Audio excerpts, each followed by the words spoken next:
Nothing Personal starts in 30 seconds.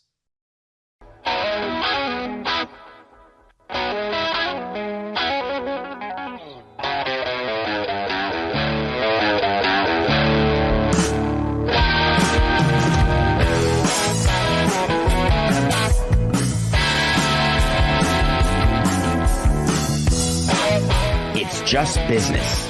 This is Nothing Personal. Here you go. Here you go.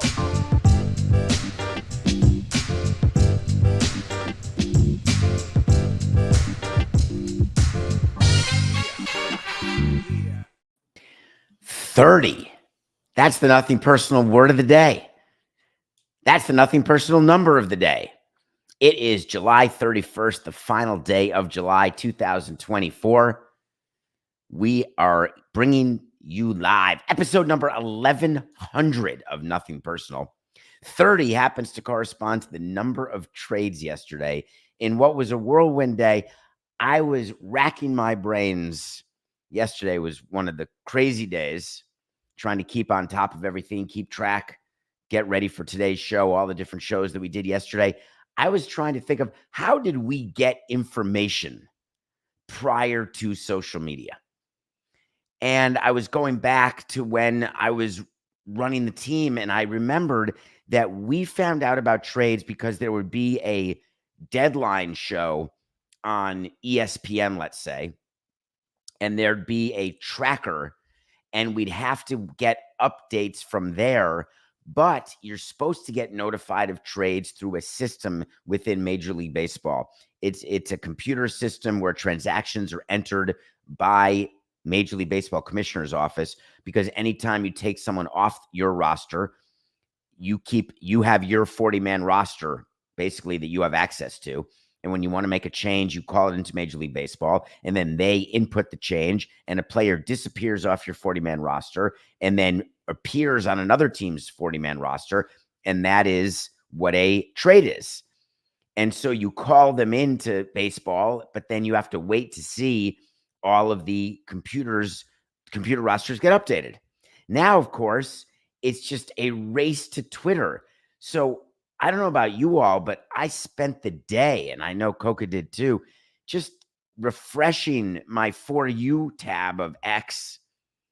And of course, all I got were unbelievable political, both left-leaning and right-leaning tweets.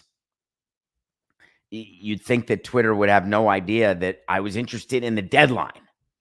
So I want to talk about it.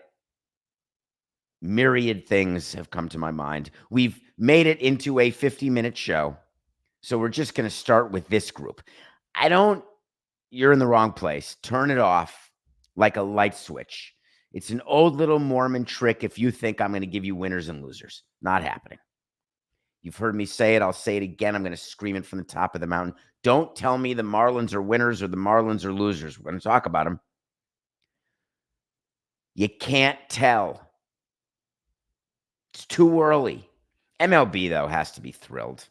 I was picturing Rob Manfred doing a little Snoopy dance, watching all the transactions, watching the networks cover it, watching podcasts and linear programming covering the deadline. It's what he and they have always wanted. Last year's trade deadline, I could barely remember. I was speaking to Coca about it, and he was listing a couple of names that moved last year. Similar names moved this year, funny enough, like the same players 2 years in a row, which is funny. But it didn't seem like there were that many major trades. We were talking, Verlander goes to the Astros. Oh, God, reunion. But yesterday just felt different. Baseball, as you know, tries to win the day, and then you add up the number of days you win. It's what all the sports try to do. Take a look at Good Friday, Black Friday, not Good Friday, Black Friday, and take a look at Christmas Day and the NBA versus the NFL and the new packages. Take a look at what NFL does with its draft, and then MLB tried to do a 2-day draft. NBA went to a multi-day draft. You're just trying to get a day. We wanted the deadline day as our own as an industry, and when two deadlines became one, That was the impetus. The thought was to make the trade deadline special. And special it was. The mayhem led to more coverage, and that coverage goes up into the deadline, which is why the deadline was moved from midnight to 6 p.m. Because who's going to stay awake on the East Coast and care about last-second deadline deals?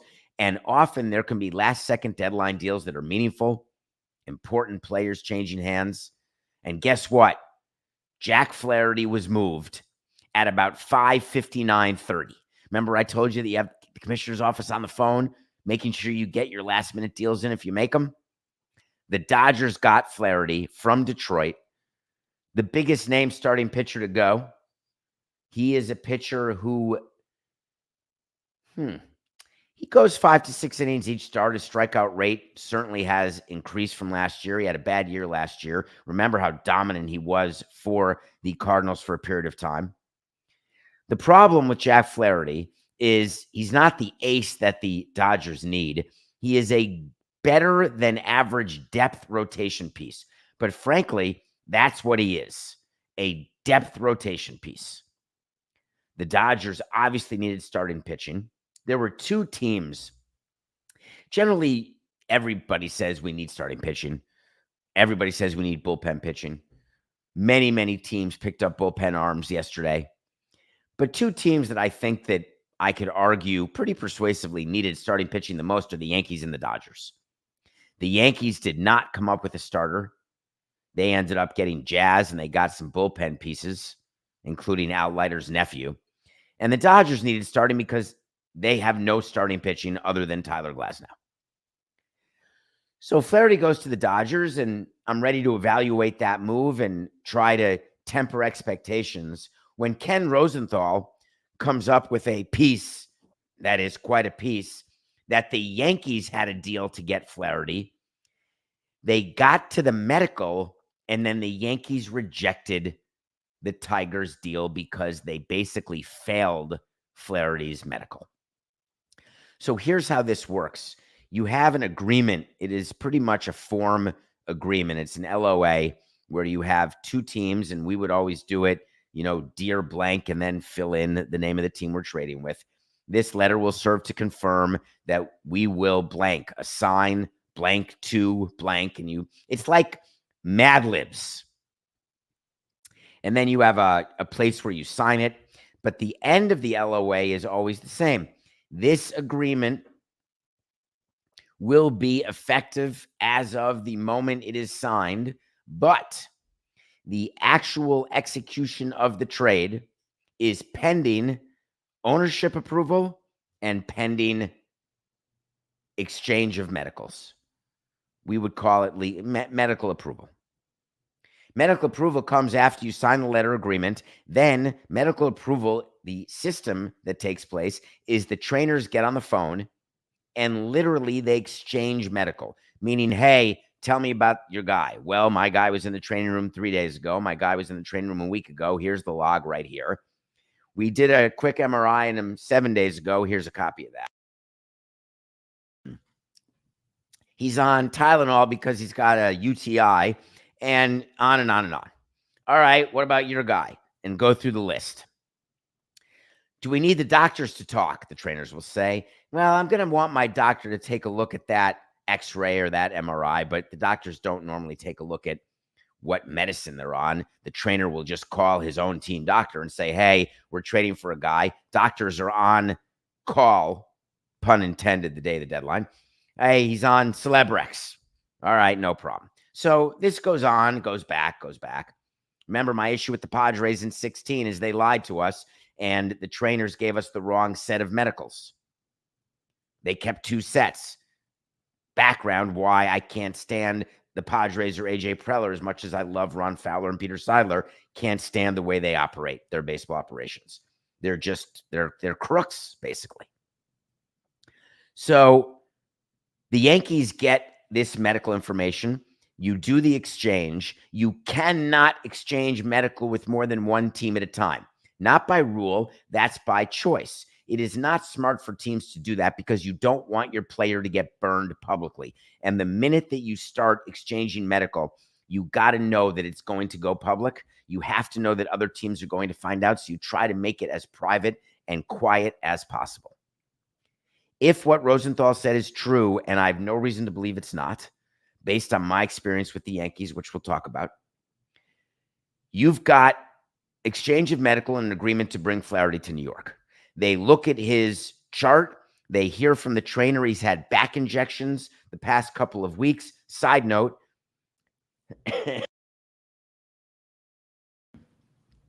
if no pitchers were ever traded who got injections in the last month, there would be no pitchers traded. We injected more pitchers in 18 years than opinions on this show. It's just how it goes. It's the underbelly, the ugly side of baseball, the ugly side of all professional sports. If you knew what football players did or basketball players or hockey players did to get ready for a game, I think that you'd be shocked, if not upset. But it's not that we do it by blindfolding them. This is all done with permission of the player, at the suggestion of the player, at the agreement of the player. So Flaherty gets these injections in his back because, as you know from Yelich, with a bad back, you can't play. You certainly can't pitch. The Yankees take a look and say, you know what? We're very concerned. We cannot trade for a guy and have him hurt. We did it last year. We look like fools. We'll take Flaherty, but we're going to offer you X minus Y. The Tigers said, well, I probably don't want X minus Y because I can get Z from another team. So take him as is. If you want Flaherty, we have a trade in place. Take him, take him, take him. The Yankees said pass. Pivot.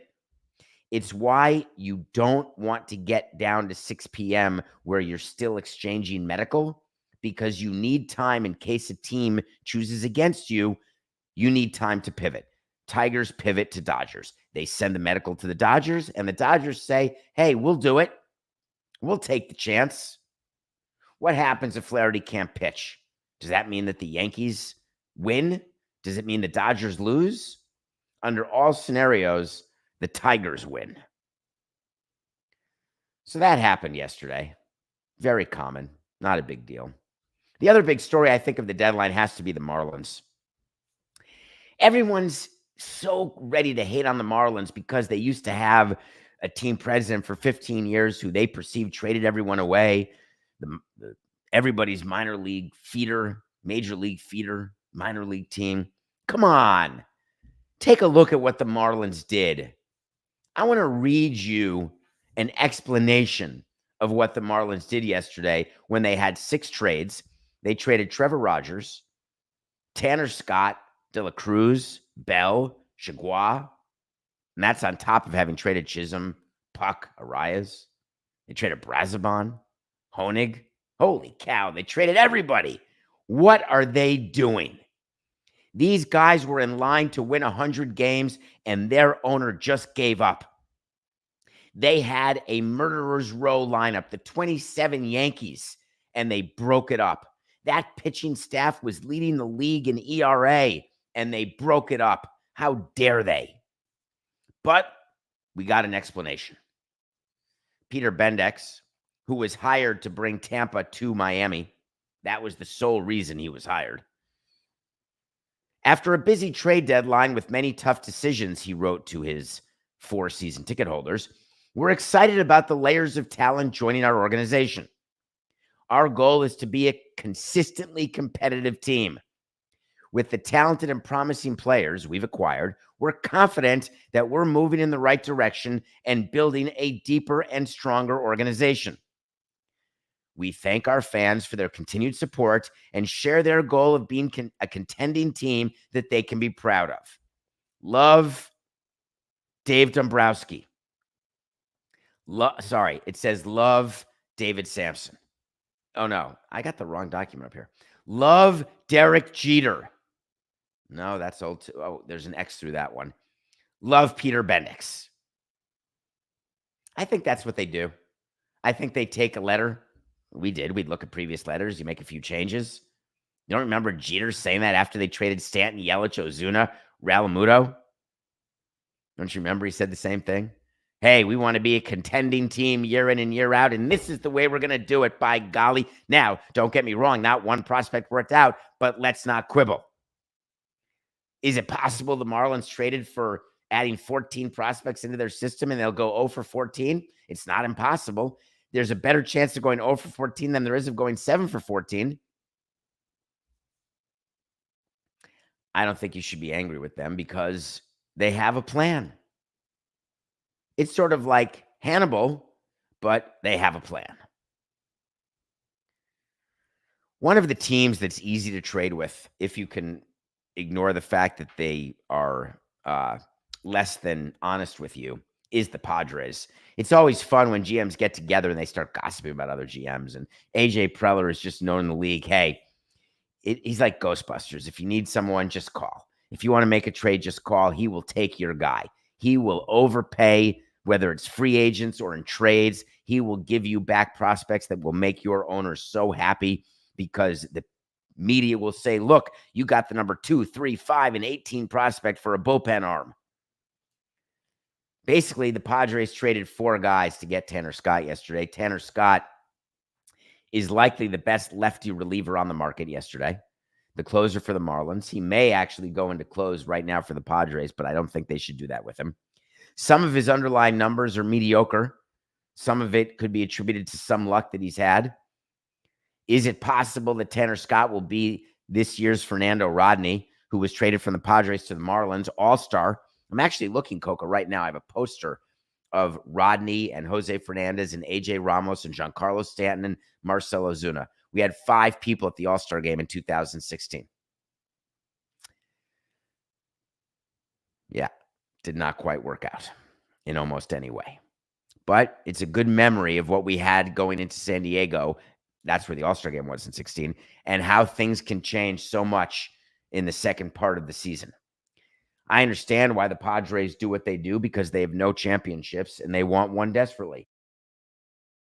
Their owner died, and they have a GM who's irresponsible and reckless. The Marlins were so smart to choose the Padres for the Tanner Scott trade. It's not like he wasn't going to be traded, but we'll see what the Padres do. Hey, they walked off the Dodgers last night, so that's something. The other team that accomplished its goals, in addition to the Marlins, has to be the Tampa Bay Rays. They had the best day of any team in baseball yesterday. Any team. There's not even a close second. And it has nothing to do with any of their trades. They got the final vote like it was March of 2009 in Miami. The final vote for their new ballpark in St. Petersburg. Their new $1.5 billion development with affordable housing, tons of it. Retail, office space, commercial space, hotels, motels, and Holiday Inns. God, I just hope I sounded cool, Coca. Isn't that a song? Hotel, motel. No? Holiday? Whatever. I think I hear it like at bar mitzvahs all the time.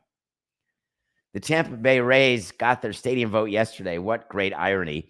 While they were trading away their team, which is great because the Rays did exactly what they should have been doing. And I don't mean acquiring Dylan Carlson. I mean getting a stadium deal and then starting your rebuild right now because you're trying to be good the first year of your new stadium. The Rays were not going to make the playoffs this year. As close as you think they are, 3.5 or so back of the wild card, they reasonably knew, correctly so, that no matter what they did at the deadline, they were not going to make the playoffs. And frankly, that wasn't their goal this year. And I know that's going to be upsetting to Tony Clark, upsetting to Rob Manfred, although Rob knows. The Rays' goal was to solidify their future. And the Rays' goal was to start the process to attempt to turn around that franchise's attendance woes. And the best way to turn around your franchise woes, get a new ballpark and win in that new ballpark. I know this because it's what we didn't do. It's the thing that we tried so hard to do by signing those free agents heading into Marlins Park, by hoping that we would get momentum by being a winning team. The Rays know how to build a winning team. They know when their window's closed, and they know when their window's open. Their current window's closed, so you trade them all away. You start again, and you know that by 2028, you sprinkle in a few Charlie Mortons, and boom, you've got a chance to be a playoff team in your new stadium. It's brilliant. It's smart. It's planned. It's meticulous. Rays fans, your team accomplished its goals. How about a few teams who did not accomplish the goals they had for themselves? I'm not calling them losers. I would never want to call the Yankees losers. I would never want to call a team that got Jazz Chisholm a loser or a team that got Mark Leiter a loser. I can't call a team that has Soto and Stanton and Judge in the same lineup a loser. But boy, the Yankees needed starting pitching, didn't they? And they failed Flaherty. They never got Crochet, which we all know why. They decided not to go for mediocre pitching, which I think is a mistake. Because mediocre pitching, Trevor Rogers, shipped to the Orioles. He's a middle-of-the-rotation guy. Zach Eflin, middle of rotation. There's a bunch of middle rotation starting pitchers. The Mets got one in Blackbeard. David Samson. Blackburn. Thank you, Coca. Hard to say the Yankees accomplished their goals by helping their bullpen a tiny bit and not adding to their rotation. I just disagree with their plan. I understand that Cashman wants to be sensitive, doesn't want to, quote unquote, go all in given where their payroll is. But is he not aware of the pressure he's under? And does he not look at his rotation? Remember when Cortez was rumored to be traded? There's no way they were trading Cortez without getting at least one extra starter back in separate trades. So Cortez is there, bottom of the rotation guy. Cole, body fatigue yesterday. The Yankees still ended up winning, and then, of course, optioned the starter who started the game right after the game. Just don't think they have the depth. What goals did the White Sox have? Chicago White Sox are the worst team in Major League Baseball history. They have not won since the All-Star game. Let that marinate. They have not won a game. Forget a series. They haven't won a game since the All-Star break. They've lost 16 in a row. They've had 2 losing streaks of 14 or more. That's a 30-game losing streak overall, a 14 and a 16. They've lost 83 games. Their best record is 79 and 83, and they've got to win out, which, of course, they're not going to do. As a matter of fact, they have a better chance of breaking the record for losses of 119 that's set by the Tigers in 03 than they do of winning 79 games. The White Sox didn't accomplish their goals because, well, they did do one thing. I got to give them credit. How in the heck did you get the Orioles to take Jimenez? If the Orioles are covering even $1 of his contract, even $1, if you didn't have to put all the money left that you owe to Jimenez in that deal, then Chris gets a gold star for me. Who would want this injury-prone, lack of productive, I used to be good years ago and now I don't care guy? Nobody. They couldn't move him for a bag of balls. What was the return they got, Coca, that the White Sox got? I would assume cash considerations, player to be named later, or a non-prospect. That's it. That's all he's worth. So I guess that's a goal they got. But this whole Garrett Crochet thing, we had to wait to see that he wasn't going to be traded. Everyone in the media said he's getting traded. Such significant interest. He will be moved. No. You think that I'm the only president of a team, former president of a team, who looked at Crochet's comments and reacted the way I reacted? And you think it's just me because I'm now on the media side doing a show for you? No. I reacted that way as how a president would react, not how someone who does a daily show with all of you. That's actually half my show, is telling you how I would react as a team president, having done it for so long. You're not trading for that piece of garbage who's telling you that, and he may be a great guy, and he may be a great father, a great husband. I'm not commenting on him personally, but no one's trading for that guy who's going to start dictating to me how it's going to go. And poor Chris Getz, the GM of the White Sox, despondent beyond repair, had to meet the media 2 days in a row. The first one to say, hey, listen, we love Crochet. We're on the same page. Everything's good. Then yesterday, after the deadline, he met the media. We're moving forward. We're going to work together on a plan for the rest of the season to protect him and to protect ourselves. Never seen such horse hockey out of a GM before. Nah, that's too strong. Of course I have, but that was pretty good. I wonder whether I can say that Crochet accomplished his goals. What were your goals? Did you go to the Eduardo Rodriguez school where your goals are to stay put even when your team stinks and not have an opportunity to go win the way Rodriguez did last year with the Dodgers, who turned down the trade to the Dodgers? Don't want to move there. All I remember telling you is the caveat is if he's got a sick child who can only get cared for in Detroit, that's one thing. But of course, he then went to Arizona for $80 million over 4 years. So what exactly was Rodriguez? By the way, Coca, has Rodriguez pitched one inning since he signed the $80 million deal with the Diamondbacks?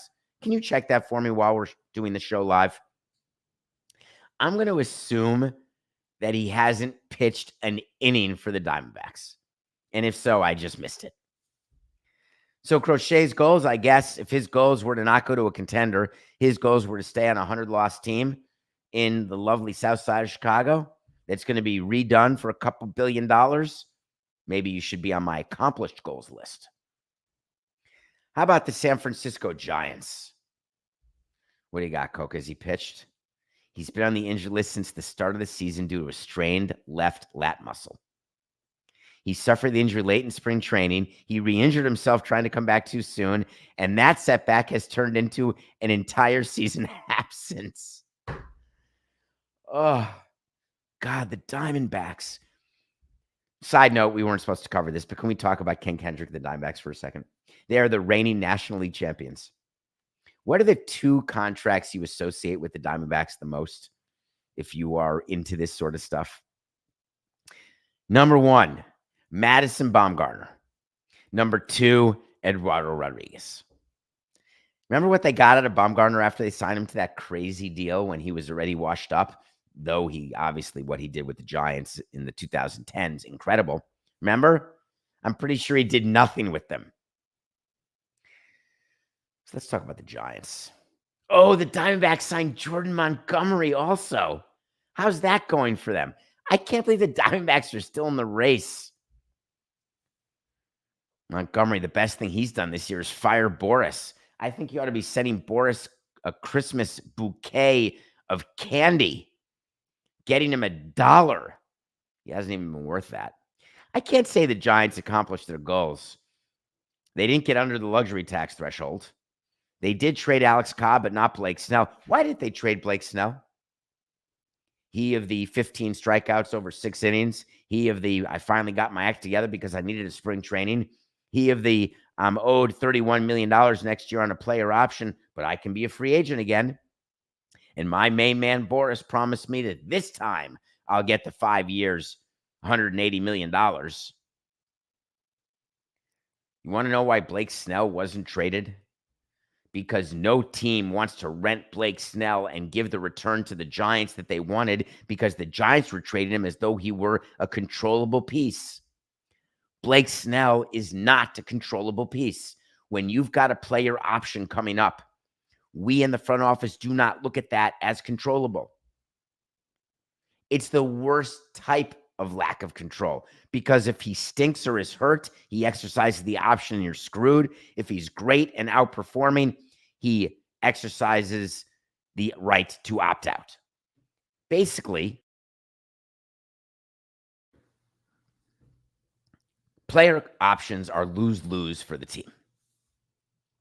That's why you don't like giving them. The president of baseball operations for the Giants said something funny yesterday, and I'm sorry to call you out, Farhan. I really am. You're a smart guy. I even like you. I don't love you, but I like you. A couple things really stand out as he tries to explain to his fan base. Did you notice all the GMs who had to do stuff? Peter Bendix had to send a letter. Every GM met the media. We told you this happens. After every deadline, you got to have a team meeting, then you got to meet the media. Tell them that everything's great. Farhan said a couple things really stand out, but then he had the quote. This is a quote of the year candidate. We feel like we have the best rotation in baseball. Farhan, your pitching staff is 21st in ERA, 24th in your starting rotation, 24th in quality starts out of 30, 26th in average allowed, and 21st in ERA. How is it that that's the best rotation in baseball? What funky analytics are you using that you're trying to tell me that's the funkiest, that's the best rotation in baseball? Tell me. What's the purpose of saying something like that when you lose all credibility? How about saying at the end of this deadline, the San Francisco Giants can look inside their clubhouse and look to you, the fans, and say, while we did make moves, we believe that the team that is here and representing us today, that team can play in October. I mean, you'd be lying.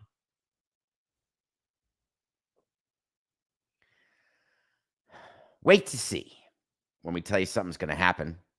Sometimes it happens. Sometimes it doesn't. Want to go through some wait to sees here. Follow up with you. Remember yesterday, I had 3 of them. These are my favorite. I told you on yesterday's show. It's my favorite when I can give you a wait to see, and then we can settle it the next day. Crochet will not be traded. Yeah, I went on record, and that was a yes. The Yankees and Red Sox will both make additions deadline day. Yes, got that one. Tanner Scott will be traded. Slam dunk. Yes. Back on March 28th, before the season even started, I told you the Orioles will add at the deadline. Why did I say that? Because they had a new owner. Guess what? When Mike Elias met the media yesterday, he said, we were able to entertain so many possibilities because of the support that this new ownership group and the passion that this new ownership group had toward improving the team. Oh, God. David Rubenstein has so much passion. It's so great. 2 doses of new owner-itis, 3 doses of passion equals a trade and an ad at the deadline. So that was a yes. Wait to see. May 28th of 24, I told you the Mets were going to sell at the deadline. I did not think the Mets had it in to do the turnaround they did, and I was wrong. Congratulations to Mets fans. They added at the margins, I would say, some bullpen depth, but they did not sell. So that wait to see was wrong. Back over a month ago, June 27th, I told you the Tigers will definitely trade Flaherty, and they did. We got it right. On July 10th, go back, I said the Dodgers will acquire a starter. They got Flaherty. That's a yes. 2 days later, I said the Astros will be buyers at the deadline, not sellers. No matter what they're going to buy, they did. But on July 22nd of 24, I said the Astros will never again be in second place. Didn't quite get that one right. Turns out that the Astros lost yesterday. The Mariners won. The Mariners are back in first place by a game. The Astros are solidly in second place. Wrong. And the last wait to see that I got to get to was from March 13th of 23, when I said the Dolphins will not sign Tua long-term. I forgot to clean that up. That was a year and a half ago. March 13th of 23, I said the Dolphins will not sign him long-term. They did. That was wrong. That's a good wait to see catch-up. All right, we got to get to a break, and we're going to review the Kevin Costner movie and then talk about some other MLB news because there was other major MLB news. We'll do that after the break.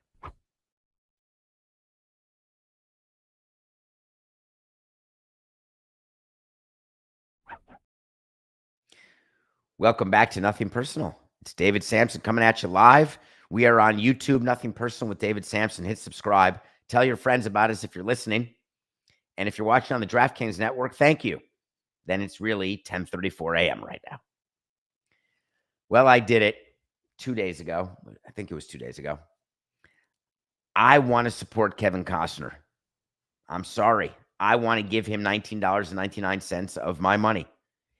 Forget that he put in $38 million or $50 million or $100 million, whatever the number is, to make his Horizon movie an American saga. It's an old-fashioned Western, I guess you could call it. It's supposed to be the first of 4 movies. The second one was supposed to be released in August. They've pushed it back. The studio said they pushed it back so people can discover Horizon streaming. So I said, I'm going to discover it because I want to thank him for what he's done for me. All the entertainment, all the shows. The least I can do is pay him $19.99. So I'm watching Sienna Miller. I'm watching Sam Worthington. I'm watching a bunch of other stars, guest stars, people I've heard of, some people I haven't. I'm watching 25 stories get introduced during the course of a 181-minute movie. I'm trying to keep a track, so I had a pen and a nothing personal pad of paper that I'm showing you right now if you're watching this, and I started writing down all the different storylines so I could see how they would all connect, because it's so confusing that I feel like I need a PhD in content to figure it out. I get what Kevin Costner was trying to do here. I get that he needs 4 movies to do it, and I'm going to give him the benefit of the doubt, and I'm going to watch the other 3 if they ever actually come out. It's not Waterworld. I would go see Horizon if I were you. I would spend the $19.99 as a tip of the cap, and it's not that it's bad. It's just not Dances with Wolves. It's not award-winning, but it's not Waterworld. $213 million. That's the nothing personal middle of the show number of the day, and the amount of money that the Angels owe Mike Trout. $213 million. Imagine signing Mike Trout today. What would you give him? He's a free agent right now. Would you give him 6 years, 213? Quick math on that. Do you know what the math is? It's well over $30 million a year, obviously. Do you know he's played in fewer than 120 games in 5 of the past 7 full seasons, not counting COVID? Do you know he's played in fewer than 85 games in 3 of the past 4 seasons? Do you know that he had another setback yesterday in his recovery from his most recent injury? And the GM, when asked, is he going to play again this year? It was wait to see. He almost had the quote. He said, we'll see, but close enough. Mike Trout, as a free agent, is getting a 1+1, a Blake Snell, Scott Boras special. You cannot give him 6 years, $213 million. You cannot value him at $35 a year. You can't say that it's an anomaly that he's missed games, that he's got various injuries. You can't call him the best player in baseball. You can't call him the face of baseball. You can't call him someone you'd build your team around. The only thing we can call Mike Trout is a better Josh Johnson. And that's not a hot take. He's won MVPs. That's better than Josh Johnson. He's finished in the top 2 and 3 over a number of years. That's better than Josh Johnson. But Josh Johnson was a Cy Young candidate year after year until Tommy John ended it all. Mike Trout's career, has he done enough to even be in the Hall of Fame, or is he now getting close to Mattingly territory, who I still wish were in the Hall of Fame, but because of injury is not in the Hall of Fame?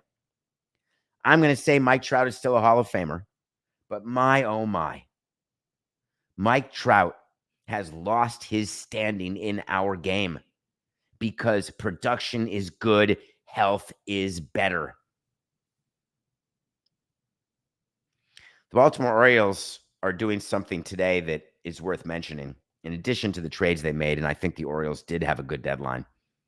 They're calling it back up their top prospect. I want to remind everyone, when Jackson Holliday was called up, everyone was celebrating. The Orioles are doing it right. There's no service time manipulation. Way to go. Remember, then he went 2 for 34, and they sent him down on April 23rd. And everyone was saying, oh, called up too early.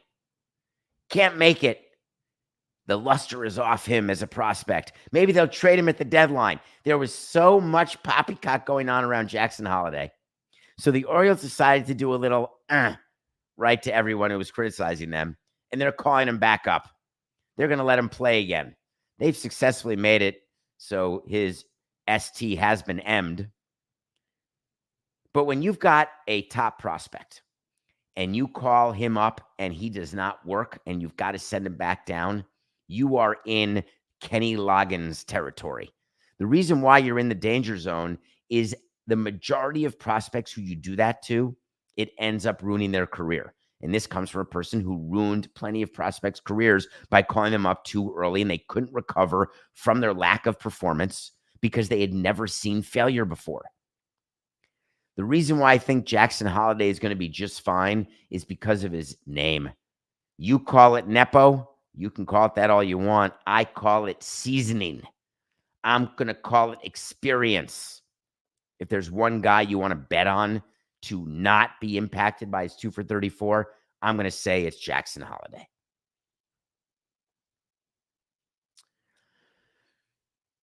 A couple things from the Olympics that we have to point out. We've been pretty heavy baseball today. This morning at about 3:30 a.m., live, there were people swimming in the Seine. I want to take you through what happened because we talked about many times their $1.5 billion cleanup, trying to get the Seine ready to go. We talked about the mayor of Paris dipping her body into the Seine, saying, look, it's clean. I promised you it's clean. Oh my God, I'm in the hospital. We talked about athletes who are trying to not wash their hands in order to get E. coli, so they only get incremental E. coli. We talked about how funny it is to actually swim in your own crap. The number of movies you see where you've got people doing that is disgusting, isn't it? Well, guess what? Every day, they've had a company come in and test the Seine. 2 days ago, the company comes in the middle of the night, they test the Seine and say, uh-oh, we are not good to go. All right, let's do an announcement. We're going to postpone to our rain date. They had a rain date because remember, when it rains in Paris, which it has been, the rain carries the crap and the sewage back into the Seine. Side note, when you invest $1.5 billion to fix something, there's invariably going to be things you didn't think of. Like, oh, crikeys. But is rain one of them?